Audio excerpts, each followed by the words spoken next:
So as a pump operator, what changes for me when I'm on the pump panel with a SAM boost system? Yeah, with the SAM boost system, you get a pretty graphical interface for your governor. So one, a big thing is we take stress out of the equation, because with just the pressurized lines and like managing that pressure, you don't have to sit there and watch the gauges and move the levers. Anytime you're going to do something on the fire ground, you know that crew is going to have accurate pressure.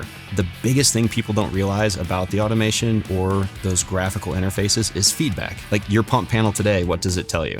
Basic information, right? I mean, it's telling us what pressures we're running, what RPMs we're at, what our PSI and things are, but it doesn't give us a ton of graphical information. And I always feel like, whether I'm a pump operator trying to consume information, I'm good with video and gamification of things. Mm-hmm.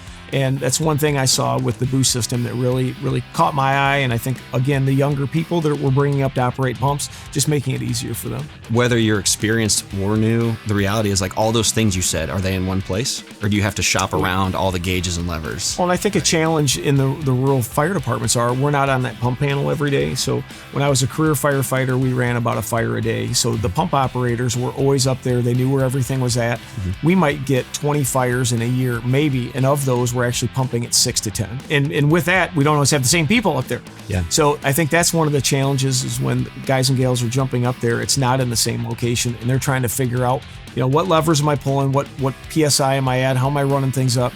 And with this, it's all in one spot. I know we're terrified of technology, but the reality is this: the entire world is moving to graphical interfaces. It's a better way for humans to run machines. Sure. That's the reality of it. Like, think about your cell phone. So if you were to walk by a pump panel from 20 feet away and look at all the gauges and levers, you can't even read them.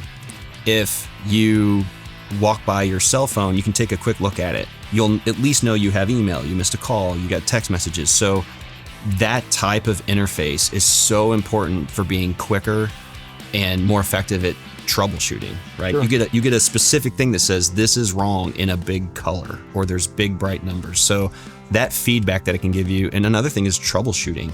Think about just your hand lines, right? When someone's in a fire, you can't tell if the bail is open or closed. And if they're radioing back out to you, I don't have pressure. One, you've got to hear them. You've got to go back to the panel. You got to try to figure out why. And maybe you're seeing that there is pressure. But when you have a system like Boost, it can actually tell you there's a problem. Like before a firefighter can even get on the radio and tell you they have a problem, if you have a huge difference between pressure at the nozzle and pressure at the pump, we tell you within a second or two. We're going to notify you, we're going to tell you the problem, and you can see how to fix it.